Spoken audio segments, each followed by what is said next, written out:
Welcome to the Deep Dive.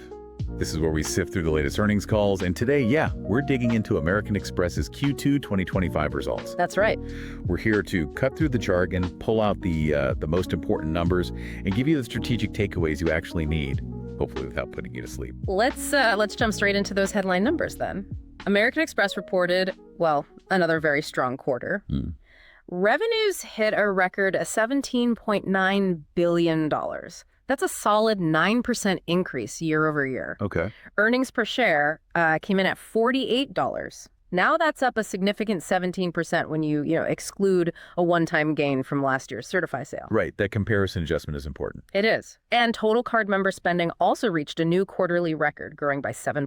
Okay, so strong growth, record spending, and I think what's particularly striking, especially given, all the talk about macro headwinds, is that management actually reaffirmed their full-year guidance. Exactly. That's the key takeaway for many, I think. They're sticking with that 8% to 10% revenue growth and $15 to $15.50 for EPS. So what's giving them this confidence? I mean, what levers are they really pulling to maintain that kind of stability right now? Well, it really seems to come down to the fundamental resilience of their core business model and, frankly, some pretty solid strategic execution. Okay, let's unpack that a bit. Beyond those impressive headline figures, what's truly powering this consistent performance? What's fascinating here, I think, is the incredible strength in net card fees. That's always a critical indicator for their premium strategy, right? Definitely. These fees hit record levels. They surged 20% this quarter on an FX-adjusted basis, so taking out currency noise. 20%, wow. Yeah, and this isn't just growth. It's really a powerful validation of that whole premium approach. It shows that even with, ongoing economic uncertainties, Amex customers are sticking around, and they seem willing to pay more for the value they perceive in those cards. Suggests some serious brand loyalty and pricing power. Absolutely. I mean, net card fees have actually more than doubled since 2019. That works out to a remarkable 17% annual growth rate over that period. Incredible. And what about net interest income, the NII? That also saw double-digit growth, right? How are they pulling that off, especially with everything going on with rates? Good question. So if we connect this to the bigger picture, more than half of their NII increase since 2019 has come directly from balance sheet growth. Okay. Which makes sense. It's consistent with the higher card member spending we just talked about. Right. The rest of that growth, it stems from margin expansion. And they're achieving that through, a few things. Better pricing for risk, rolling out more lending features, particularly for those cards that were historically just charge cards. Okay. And significant growth in their deposit business, too. And critically, they've managed all of this while keeping credit risk very low. Right. That's key. So speaking of spending, what are the actual trends looking like? Because we have heard sort of mixed signals across the broader consumer landscape. Yeah, spend was pretty consistent with Q1 overall, up 7%. Now, digging in a bit, goods and services spending, that continued at a similar pace. We did see some maybe softness in certain travel categories like airlines and lodging. However, restaurant spending remained exceptionally strong. That was up 8% FX adjusted. Interesting. People still eating out. Seems so. And the growth among younger cohorts is also really remarkable. U.S. consumer millennial spend was up 10%. Yeah. And Gen Z spend grew around 40%. Now, that's from a smaller base, obviously, but still. Still 40% is 40%. Exactly. And internationally, business continues its double-digit growth trend, up 12% FX adjusted. That's quite impressive, especially that growth in spending from the younger demographics. It kind of challenges some stereotypes, doesn't it? It really does. So given all this spending, what's the picture looking like on the credit quality front? Are they seeing any cracks there? Well, that's the other side of the coin, and it looks very strong. It speaks to, Amex's underwriting and probably their unique customer base. Q2 delinquency and write-off rates remained remarkably low. Okay. Delinquency was flat compared to Q1, and write-offs actually declined slightly. That's good news. Yeah, and this strong credit performance, it extends across all age groups, notably U.S. millennial and Gen Z delinquency rates. They're nearly 40% better than the industry average for older age groups. Wow. 40% better. Yeah. And the Fed's CCRR results, their annual stress tests, they further validated this. Amex didn't just pass. They actually showed the highest return on assets, ROA, and the lowest credit card loss rate among all the banks tested. That's quite an endorsement. It is. Now, total provision expense for the quarter was $1.4 billion. That did include a $222 million reserve build. Okay. Why the build? Well, that build reflects the loan volume growth we've seen and also incorporating a slightly worse macroeconomic outlook that maybe hadn't been fully priced into their prior models. Just prudent planning, really. Got it. Okay, let's talk strategy. Something really interesting coming up is the refresh of their U.S. consumer and business platinum cards this fall. Right, the flagship product. Exactly. Amex says they're the industry leader, but how do they plan to keep that edge?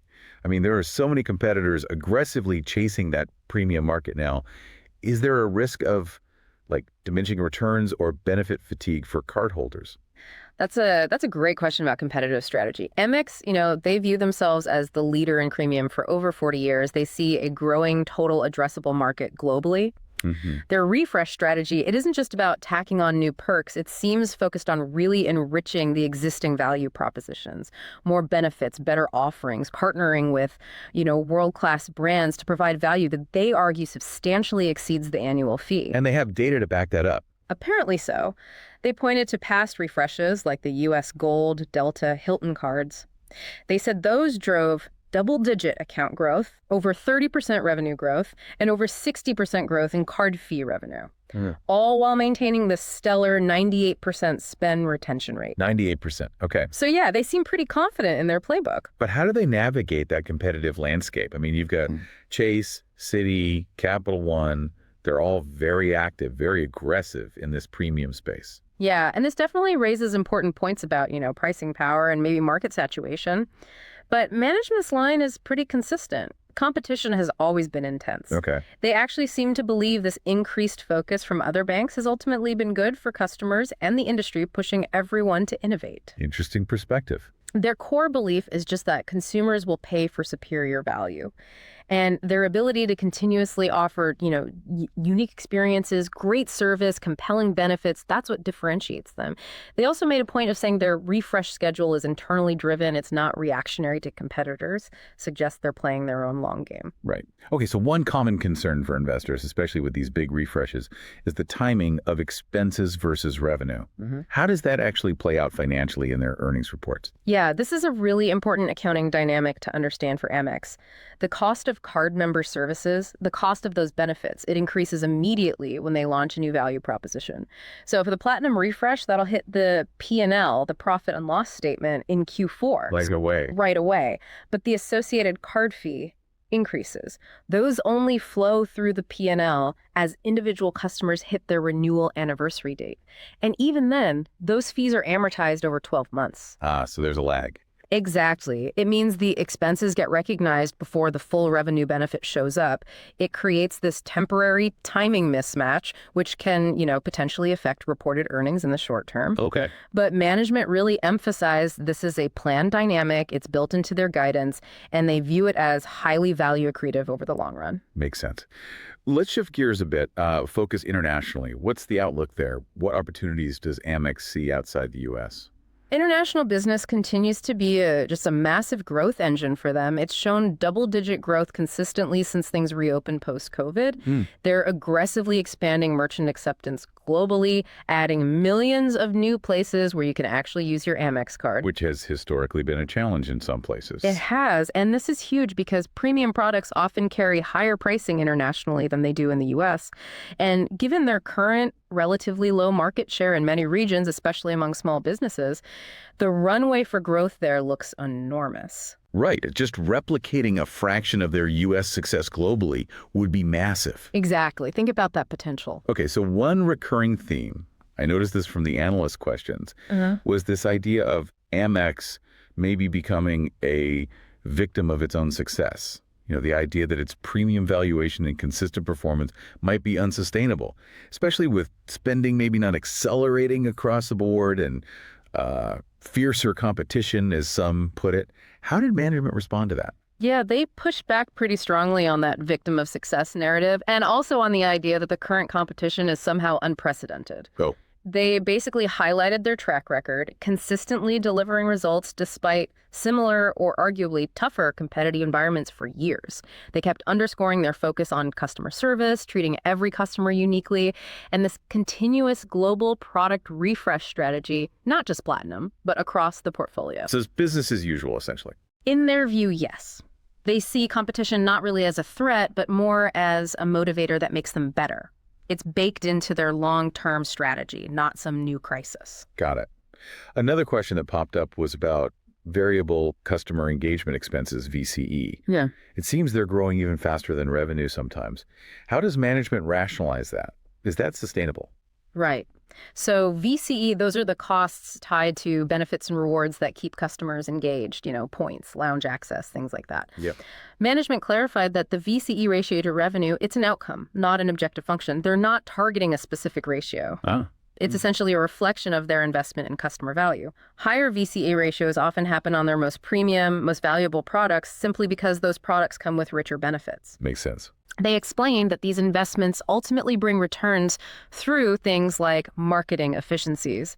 Happier customers tell their friends and positive credit selection. So it makes the overall balance this complex but apparently well-managed equation. It's part of how they attract and keep that high-spending, loyal base. Okay, that clarifies that. Finally, let's touch on their perspective on the digital currency space, particularly stable coins, blockchain, especially given their partnership with Coinbase. Yeah. What's their thinking there? Yeah, interesting stuff. Amex seems to see a clear practical role for stablecoins in the payment system, specifically for cross-border transactions, both for small businesses and larger corporations. They think it could potentially simplify currency conversion. Yeah, less friction. Right. They tend to view cryptocurrencies more broadly as like an investment vehicle rather than a direct replacement for fiat currency, government money like the dollar. And while they don't really anticipate stablecoins replacing the existing payment rails, the networks like Visa, MasterCard, Amex itself, which offer all those other benefits like rewards, lending, dispute resolution. Yeah, the value adds. Exactly. They do expect companies like Amex to act as sort of off-ramps for digital currencies, integrating them into the existing financial world. And they mentioned they're actively exploring their own potential foray into stablecoins, especially targeting SMBs where they already have a pretty significant market share. Interesting. So integrating, not replacing. That seems to be the view. Okay. As always, let's move to our not financial advice segment. Yeah. It's purely for, thought-provoking discussion. Yeah. We're absolutely not telling you what to do, just offering some outrageous but plausible insights based on today's call. Right. And what that Platinum Refresh commentary really highlights, I think, is this common but often misunderstood dynamic in corporate finance, that timing mismatch between upfront investment and delayed revenue recognition. Yeah, the point you made earlier. Exactly. Companies often make these significant long-term bets, like boosting card benefits, that hit the profit and loss statement immediately. But the full revenue benefit, like those higher card fees, only really materializes over subsequent quarters as customers actually renew their cards. It's a planned strategy. They argue it's value accretive, but it can create temporary pressure on those short-term reported earnings figures, something investors should always keep an eye on. Okay, so the outrageous but plausible insight. Okay, so building on that transparency. An outrageous but plausible insight here could be, maybe, considering a tactical short-term bearish view on American Express stock, ticker AXP, heading into Q4. The thinking being, you anticipate that temporary drag on reported earnings from the immediate hit of the cost of card member services for the Platinum Refresh. Now, this would potentially be paired with a longer-term bullish stance. Maybe you cover the short and establish a long position in early 2026, betting on the full realization of those higher card fee revenues kicking in, plus continued strong acquisition and retention driven by the refreshed product. So leveraging management's own transparency about the P&L timing. Exactly. Playing the timing difference they laid out. Again, purely hypothetical, outrageous, but plausible. Got it. Understood. So let's pull it all together. What does this all mean for you listening? Well, American Express, it seems, continues to execute its premium strategy pretty effectively. They're showing remarkable resilience, consistent growth, even with these broader macro uncertainties swirling around. Yeah, their focus on customer value, these innovative product refreshes, disciplined capital management, it really paints a picture of a company with a strong and, importantly, adaptable foundation. Right. The key takeaways then. Amex reaffirming that full-year guidance is big. That exceptional and validating growth in net card fees really underscores the power of their premium focus and their strategic, confident approach to both competition and emerging digital currencies. Absolutely. It outlines a company that feels confident in its ability to lead really in a dynamic market by consistently investing in and delivering value to its target customers. So as we wrap up, here's something maybe to chew on. How might Amex's aggressive investment in these premium experiences and customer service even, as we discussed, at the cost of immediate revenue recognition, how might that reshape not just the credit card industry, but maybe broader consumer expectations for loyalty and value and financial products generally? What really stands out to you from this deep dive? And just the standard reminder. The insights we share today are based purely on the earnings call materials and are strictly for informational purposes. This is definitely not financial advice. Not at all. Nor is it a solicitation to buy or sell any securities. Please always consult with a qualified financial advisor before making any investment decisions. Absolutely. Thanks for tuning into the deep dive. We'll be back soon with another vital earnings call breakdown.